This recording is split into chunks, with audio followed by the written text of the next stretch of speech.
di belakang, tidak terkoneksi dengan apa-apa, juga ada kamar. Teman-teman udah lihat layout rumah ini, ruangan yang dijadikan tempat untuk ritual ada di mana? Di paling pojok. Selamat malam, saya Arman dan juga Mas Febri. Untuk mata-mata gaib malam hari ini kita berada di sebuah rumah. Tempat kita berdiri ini baru gazebo-nya aja ya.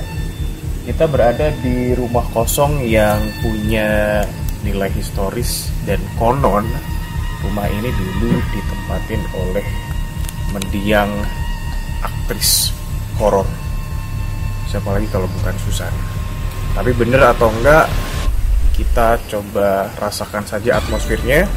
Karena katanya ya, di dalam itu juga ada semacam ruangan khusus untuk ritual. Mas Febri, silahkan. Kalau yang saya rasakan dari sini ya Mas, dari luar itu energi yang ada di sini cukup besar ya, dan banyak sekali sosok-sosok kuntilanak. Banyak itu artinya lebih dari satu? Lebih dari satu. Dan barusan sempat ada yang kayak pindah ya dari sebelah sini ke sebelah sana waktu kita opening. Oh, oke. Nyabrang gitu ya Mas? Iya, itu sosoknya kuntilanak. Ada kuntilanaknya, Pak. Kalau gitu langsung aja ya, kita telusuri. Mas Febri nunggu di luar. Siap. Sambil jagain juga, dan kita mulai untuk penelusuran mata-mata gaib.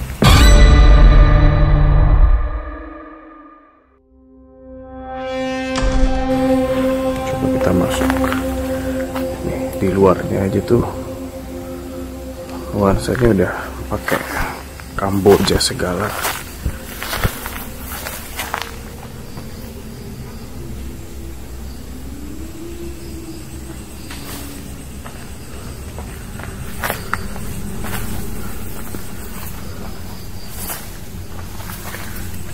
Bismillahirrahmanirrahim. Ya. Ini dari luar.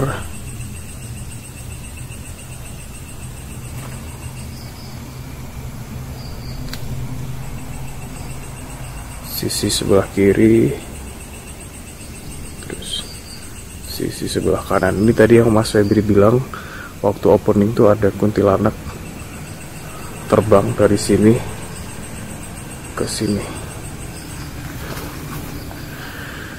Oke. Ini rumput semua udah kayak gini beneran nggak terawat, men. Tuh, ya kan, semak-semak.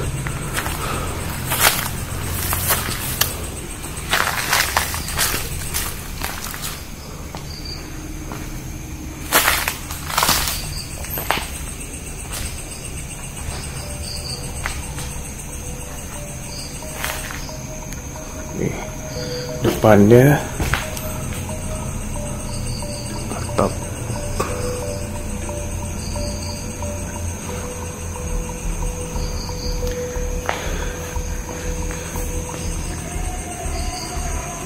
Bismillah. Katanya ada satu ruangan yang digunakan untuk ritual, tapi apa dan di mana? Coba lihat. Bismillahirrahmanirrahim.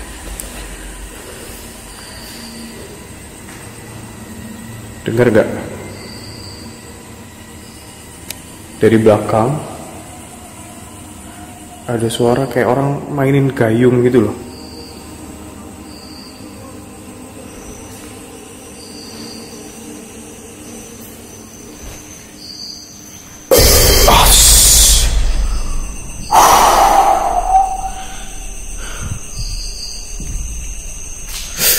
Nendang.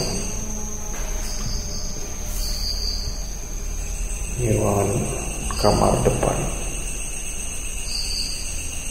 Hawanya panas banget, men, beneran. Tuh. Jadi tadi ada suara dari belakang, kayak suara gayung. Ini untung cuma satu lantai loh.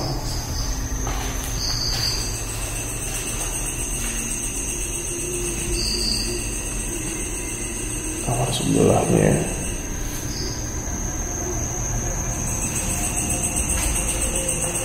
Toilet.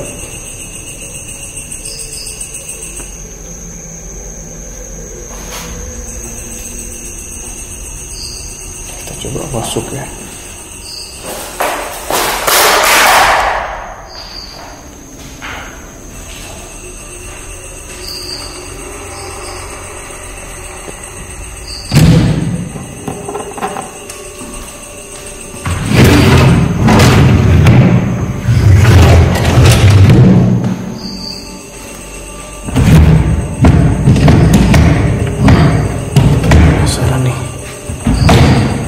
Bisa dibuka, men. Ngapain ya?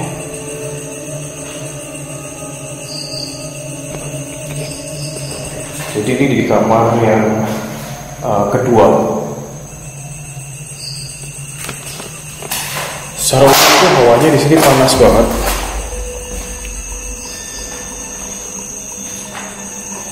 Dan berkali-kali ada suara dari belakang sana.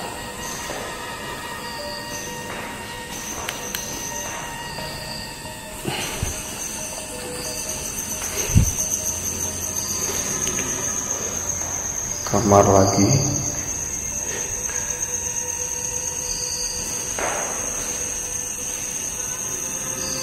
Ada kamar mandi. Ini kayaknya kamar utama. Ada batapnya, jadi kayak ya kamar yang paling mewah lah.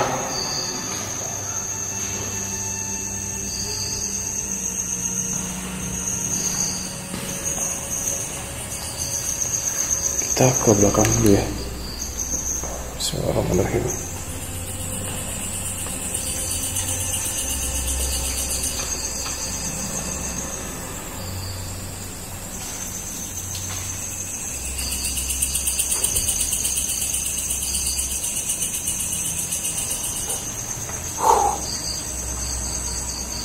Ada kolamnya, cok. Jadi bagian belakang udah nggak terawat, bener-bener nggak terawat.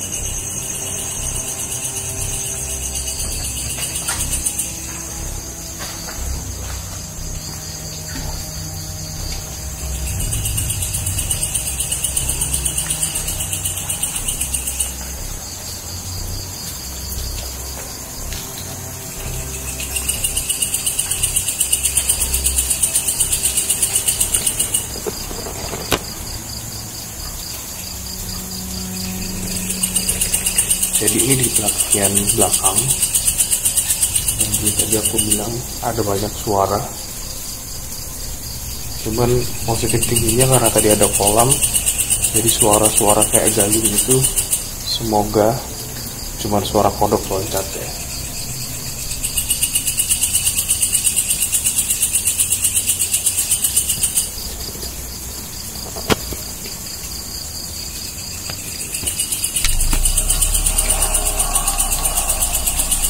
Masih ada ruangan. Kalau dilihat dari ruang yang paling belakang kecil, kayaknya sih ini kamar pembantu dan dia nggak ada connecting ke ruang dalam. Jadi memang cuman dari belakang.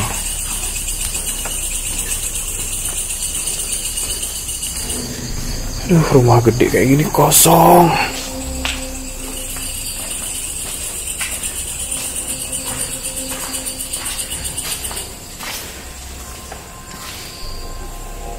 Sebenarnya layoutnya cukup sederhana.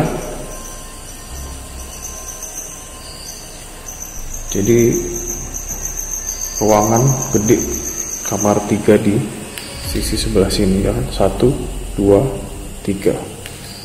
Kamar mandi for sharing, terus kamar mandi yang di dalam kamar.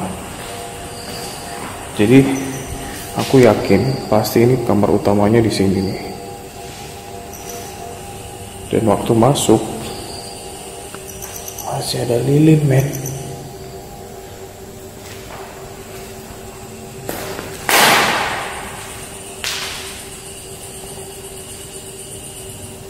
Oke.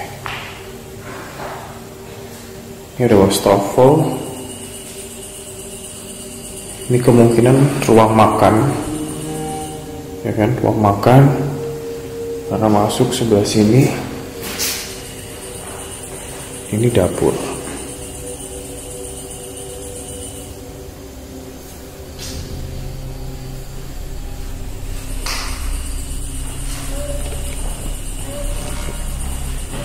Cuman agak aneh, kalau ini dapur, terus belakang tadi itu kamar pembantu, kenapa nggak dibikin connecting? Ya kan? Ya bebas lah, suka-suka yang punya rumah ya, yang suka-suka dia yang bikin rumah. Nggak bisa dibuka.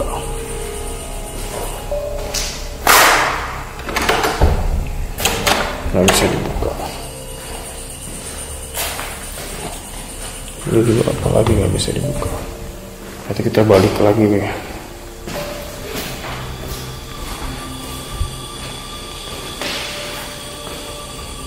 Oke.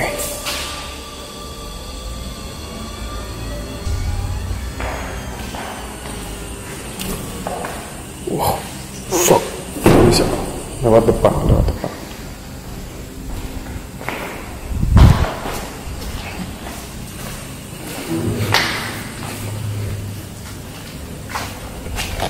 Jadi sisi sebelah kanan ya, itu masih ada garasi.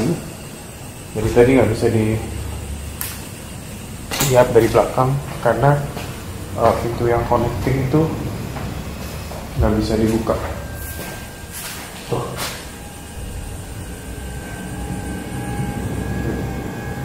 Sebentar. Ini agak membagongkan nih desainnya. Ya kan? Tadi kan aku buka yang ini. Buka yang ini. Terus ada pintu. Oh ya, ini pintu yang dari tempat makan, ya kan? Terus oke, ini pintu yang tadi juga nggak bisa buka. Ini pintu yang tadi nggak bisa dibuka. Terus ini garasi.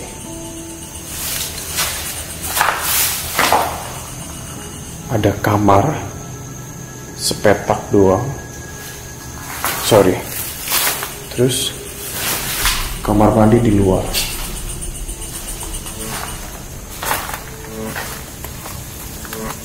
Nah ini nyambung ke. Oke, ini selokan. Sorry. Bentar, kita mikir dulu cuk. Di depan ada kolam, ya kan? Sedangkan ini ada kamar mandi. Di belakang tidak terkoneksi dengan apa-apa, juga ada kamar. Kira-kira nih ya, kira-kira. Kalau teman-teman udah lihat layout rumah ini, ruangan yang dijadikan tempat untuk ritual ada di mana?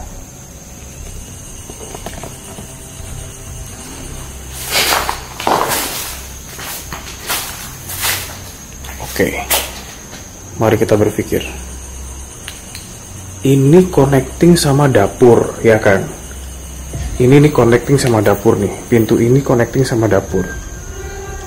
Logikanya, kalau kamar ini punya pembantu, terus kamar mandi ini digunakan untuk pembantu, masuk akal nggak?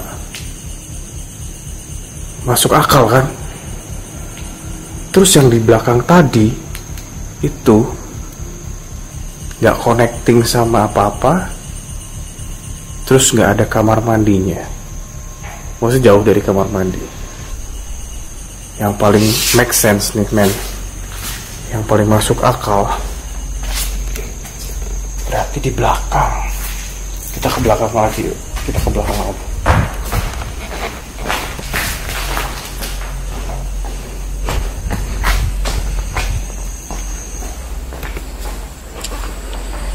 Kita ke belakang lagi. Kita coba pikirin puzzle-nya. Ya kan? Tuh. Ada ruangan di paling pojok.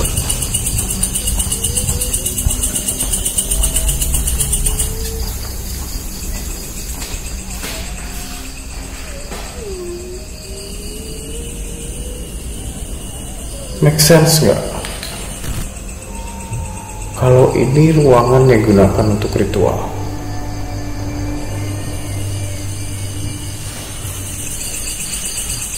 Karena logikanya,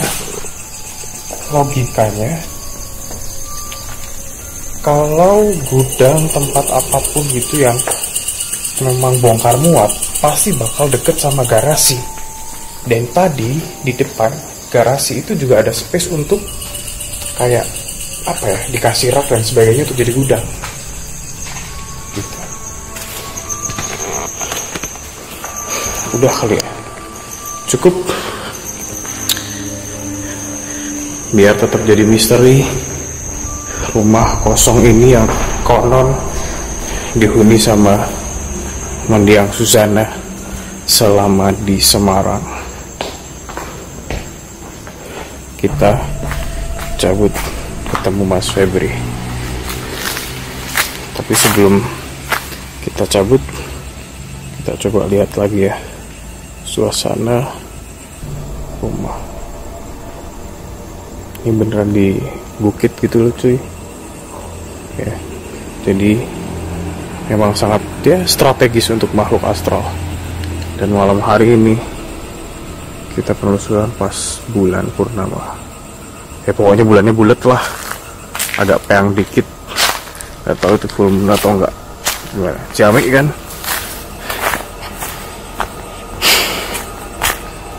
Kita ke Mas Febri. Mana Mas teman? Mas Feb, ini cukup menarik sih Mas Feb. Ini patung apa ya Mas? Aku baru memperhatikan patung ini loh. Orang ya, perempuan. Perempuan sama anak lagi digendong di belakang ya. Ya. Oke. Nah, sebenarnya kan yang aku cari adalah tempat yang dijadikan ritual, gitu ya Mas. Karena beberapa banyak yang menyebutkan kalau ada salah satu ruangan yang memang digunakan untuk melakukan ritual.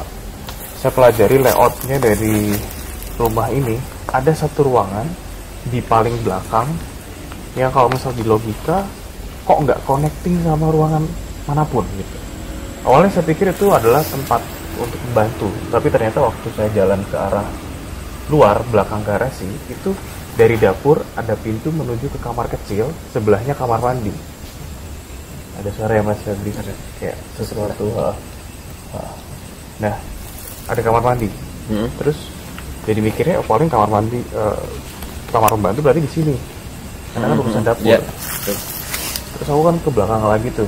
Aku mikir, apakah ini buat gudang atau bukan? Tapi kalau buat gudang, belakang garasi persis itu ada space yang aku rasa udah cukup untuk jadikan gudang kan. Ya. Kalau menurut yang saya tahu ya Mas, di rumah ini kayak ritual-ritual semacam itu memang ada gitu ya. Tetapi enggak ada tempat khusus untuk ritual gitu. Maksudnya kamar-kamar khusus untuk ritual itu enggak ada gitu Mas. Tetapi memang beberapa kali memang beliau melakukan ritual di sini. Di rumah ini gitu. Dan sebenarnya ya Mas ya, sebenarnya rumah ini kayak sudah ada pagar goibnya. Artinya seperti apa tuh Mas? Jadi mungkin ya, kemungkinan besar dari beliau kayak biar terhindar dari serangan-serangan goib itu Mas. Makanya beliau kayak membentengi rumah goib secara goib gitu. Oke. Kalau secara suasana ya, tadi juga saya ceritakan ke teman-teman yang nonton kalau di dalam tuh hawanya sangat panas. Iya. Padahal posisi pintu terbuka, pintu belakang juga terbuka, beberapa jendela juga ada yang terbuka, Mas Febri. Tapi panas banget. Ya. Jadi seperti yang saya bilang tadi ya Mas ya. Di sini itu kayak memang banyak sekali sosok-sosok astral yang ada di sini gitu. Didukung lagi kayak ini kayak lembahan ya Mas. Iya, kayak betul, lembahan ya. gitu ya. Didukung lagi dengan lembahan itu, jadi yang saya tahu kalau di alam-alam gitu ya Mas ya, maksudnya kayak di gunung, di hutan gitu ya. Tempat-tempat yang seperti lembah itu tempat mengumpulnya makhluk astral. Jadi tepat banget titik ya. Ada di rumah ini ya Mas Febri. Betul. Jadi kalau memang kalau kita bisa ngerasakan memang di sini itu kayak desak-desakan gitu loh Mas. Jadi hawanya itu panas kayak gerah gitu. Oke, betul. Beberapa kali juga ada suara kayak gayung dan sebagainya di bagian belakang, tapi saya sih positive thinkingnya adalah karena di belakang ada kolam, jadi ya mungkin ada hewan aja tuh yang nyemplung gitu. Tapi yang pasti memang suasana di sini nih itu lain daripada suasana di tempat yang bener ya dalam tanda kutip. Gitu. Kalau dari saya gitu aja ya teman-teman yang udah nonton Mata-Mata Gaib. Terima kasih banyak Mas Febri juga, thank you sudah sama-sama Mas nemenin. Ketemu lagi di video yang lain ya. Subscribe channel ini, share, like dan juga komen.